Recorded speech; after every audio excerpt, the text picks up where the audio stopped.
자, 하나님 말씀 보겠습니다. 누가복음 12장 35절에서 48절 말씀입니다. 누가복음 12장 35절에서 48절 교독하겠습니다. 허리에 띠를 띠고 등불을 켜고 서 있으라. 너희는 마치 그 주인이 혼인집에서 돌아와 문을 두드리면 곧 열어주려고 기다리는 사람과 같이 되라. 주인이 와서 깨어 있는 것을 보면 그 종들은 복이 있으리로다. 내가 진실로 너희에게 이르노니 주인이 띠를 띠고 그 종들을 자리에 앉히고 나와 수종들리라.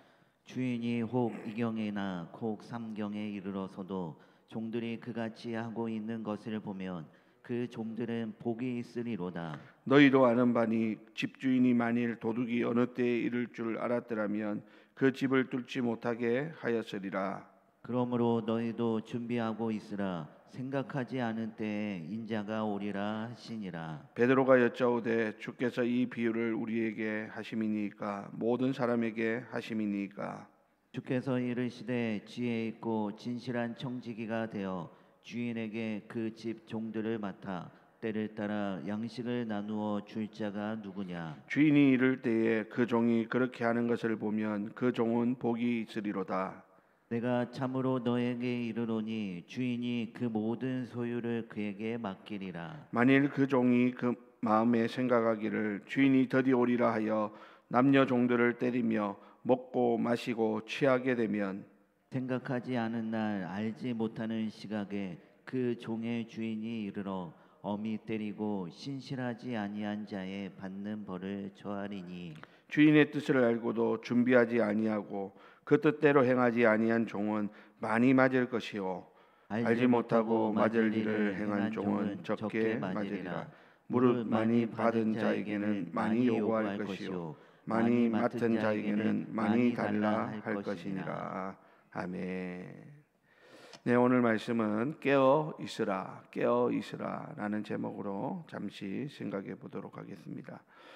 오늘 본문에 보면 우리 주님께서 제자들에게 주님 다시 오실 그 재림을 대비하여 늘 깨어 있을 것을 비유를 통해서 말씀하고 있습니다. 여러분, 이것은 단순한 경고가 아니라 하나님의 뜻을 행하며 살아가라고 하는 아주 엄한 명령이라고 할 수 있는 것이죠. 자, 그러면 여러분, 우리는 어떻게 깨어 있는 삶을 살 수 있는가 하는 것입니다. 오늘 본문에 예수님께서는 허리에 띠를 띠고 등불을 켜고 서 있으라라는 말씀을 하십니다. 여러분, 이 말씀은 당시 유대인의 생활 방식에서 유래한 표현인데요. 허리에 띠를 띈다는 것은 일할 준비가 되어 있다라는 의미이고, 등불을 켠다라는 것은 밤에도 깨어 있다라는 그런 의미가 담겨져 있습니다. 여러분, 종이 주인의 귀가를 기다리는 것은 단순한 기다림이 아닙니다. 언제든지 주인이 돌아올 수 있다라는 그런 확신 속에서 적극적으로 준비하는 삶을 의미하는 것입니다. 그러므로 오늘 우리의 신앙생활도 이와 같습니다. 하나님께서 언제 우리를 부르시더라도 믿음으로 응답할 수 있어야 되겠고, 무엇보다도 우리 주님 다시 오실 때 우리가 주님을 정말 벗은발로 나가서 주님을 맞이할 정도로 주님의 오심을 손꼽아 기다리고, 또 그냥 기다리는 곳에서 그치는 것이 아니라 주님이 오셔서 우리에게 맡겨주신 것을 계산하실 때에 우리가 자신 있게 그 모든 것들을 내어놓고 주님 앞에서 잘하였다 칭찬받는 그런 삶을 살 수 있어야 되는 것입니다. 오늘 본문의 주인은 돌아왔을 때 깨어있는 종들을 보고 오늘 좀 의아한 표현을 오늘 본문에 보면 사용하고 있는데요. 37절에 보니까 이렇게 말하죠. 주인이 와서 깨어있는 것을 보면 그 종들은 복이 있으리로다. 내가 진실로 너희에게 이르노니 주인이 띠를 띠고 그 종들을 자리에 앉히고 나와 수종들리라. 이렇게 말합니다. 여러분, 이 표현은 사실 주인에게 해당되어지는 그런 표현과는 좀 거리가 멀지 않습니까? 일반적으로 띠를 띠고 오신 손님을 자리에 앉히고 수종을 드는 것은 종들이 하는 것입니다. 그런데 오늘 본문에는 주인이 와가지고 깨어있는 종들을 보고 오히려 주인이 띠를 띠고 그 종들을 자리에 앉히고 나와서 수종될 것을 말씀하고 있다라는 것이죠. 여러분, 이것은 무엇을 의미할까요? 깨어있는 종들을 보실 때 기뻐하시면서 하늘에서 주시는 놀라운 상급을 베풀어 주신다라는 것을 말씀하고 있는 것이죠.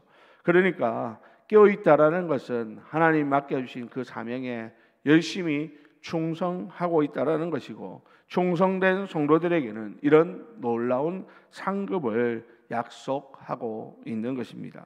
그러므로 믿음으로 깨어있는 자들은 하나님 나라에서는 특별한 은혜가 예비되어져 있다라고 하는 사실을 우리는 늘 기억할 수 있어야 하는 것이죠.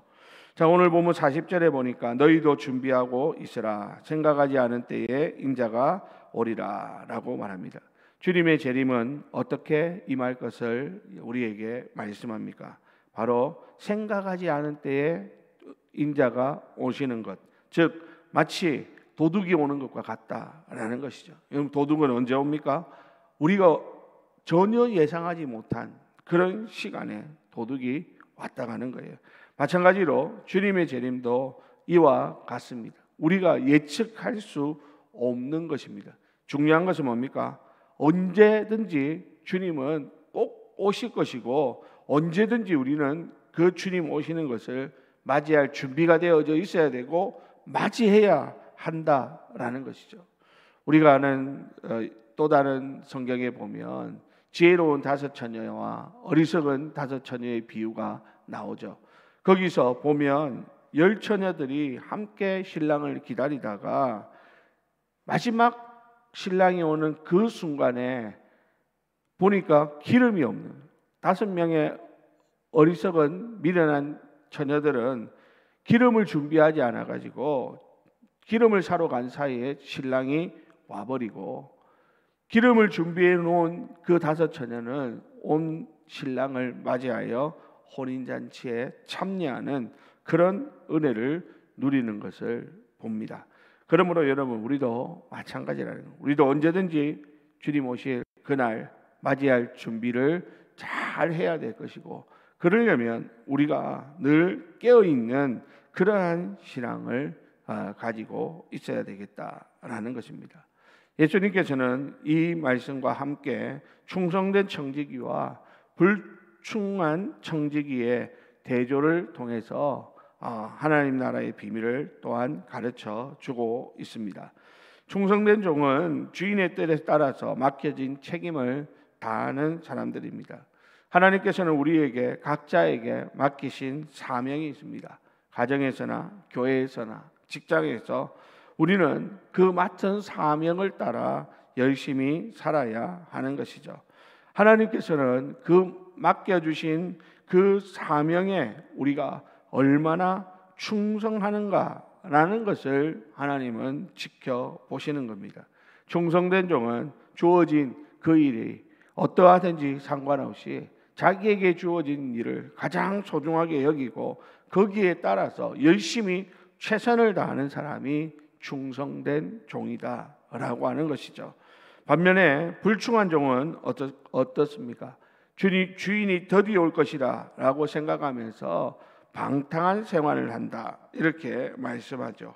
오늘 보면 45절에 보니까 만일 그 종이 마음에 생각하기를 주인이 더디 오리라 하여 남녀 종들을 때리며 먹고 마시고 취하게 되면 46절에 생각하지 않은 날 알지 못하는 시각에 그 종의 주인이 이를 것이다, 이렇게 성경은 말씀합니다. 자신의 유익을 위해서 행동하고 맡은 책임을 다하지 않은 이 사람이 바로 불충한 종입니다. 그리고 이런 불충한 종에게 주인은 예상치 못한 때에 돌아올 것입니다. 그리고 그를 벌하는 것이죠. 여러분, 이것은 신앙적으로 게으르고 자기 만족에 빠진 자들에게 내릴 하나님의 심판을 의미하는 것입니다.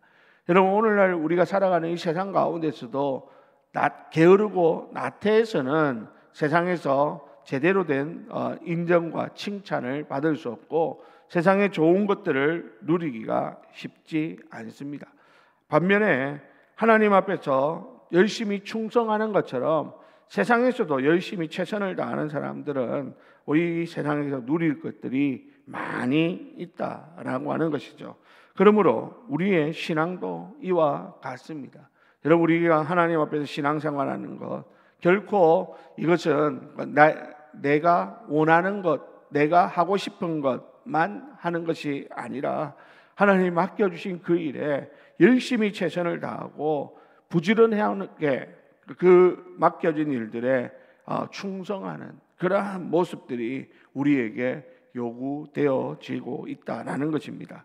절대 게을러서는 안 되겠습니다. 신앙도 게으르고 또 나태해 가지고는 하나님 앞에서 받을 상급은 기대할 수도 없는 것이고, 상급은커녕 오히려 하나님 앞에서 책망받고 심판받아야 한다라고 하는 이 사실을 우리는 잊어서는 안 되는 것입니다. 사랑하는 우리 성도 여러분, 오늘 우리는 신앙생활을 하면서 혹시 게으르고 나태해져 있지는 않습니까? 우리가 주님이 오신다라고 하는 이 사실을 머릿속으로는 알면서도 그냥 단순히 막연한 그러한 생각을 가지고 신앙생활하고 있지는 않습니까? 여러분, 주님은 언제 오셔도 이상하지 않습니다.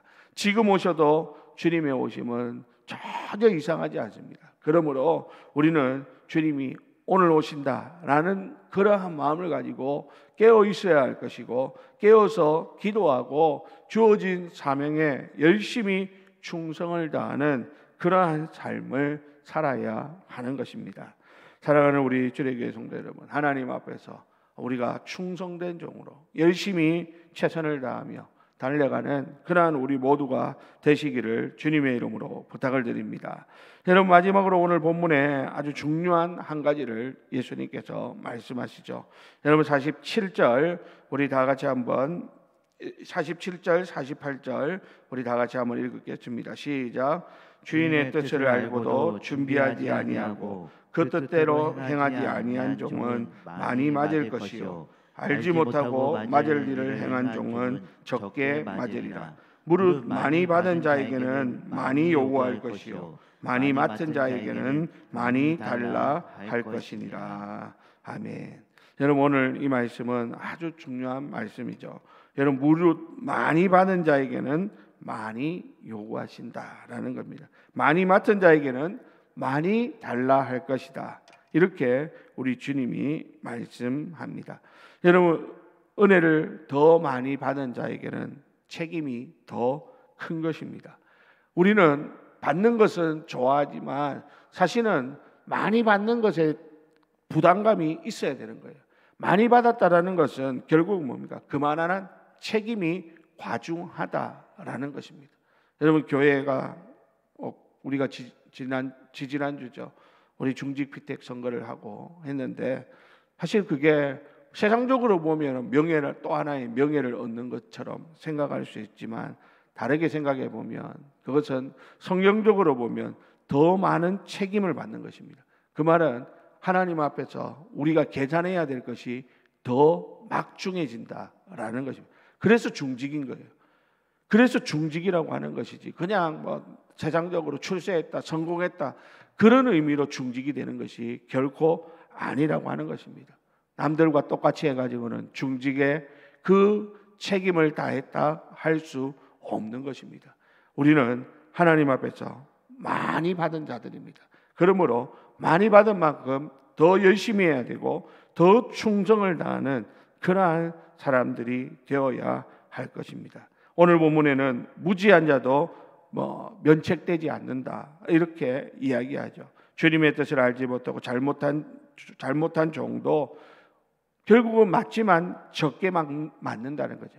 반면에 많이 맡은 자들에게는 많은 것을 요구하시고 많은 것에 대한 책임을 져야 된다라고 오늘 주님이 말씀합니다. 사랑하는 우리 성도 여러분, 오늘 이것이 꼭 중직의 이야기만은 아닙니다. 우리는 이미 하나님 앞에서 많은 은혜를 받은 사람들입니다. 그러므로 하나님 앞에 섰을 때 우리는 계산해야 될 것이 많은 자들입니다. 그거를 알면 우리가 게으르고 나태한 삶을 살 수는 없는 것이죠. 사랑하는 우리 주례교회 모든 성도님들은 하나님 앞에서 많이 맡은 자들로서, 많은 은혜를 받은 자들로서 더 열심히 최선을 다하고 충성하여 하나님 앞에 섰을 때, 주님 다시 오셨을 때 잘했다 인정받고 칭찬받는 사랑하는 우리 모든 성도님들이 다 되시기를 예수님의 이름으로 간절히 축원드립니다. 기도하겠습니다.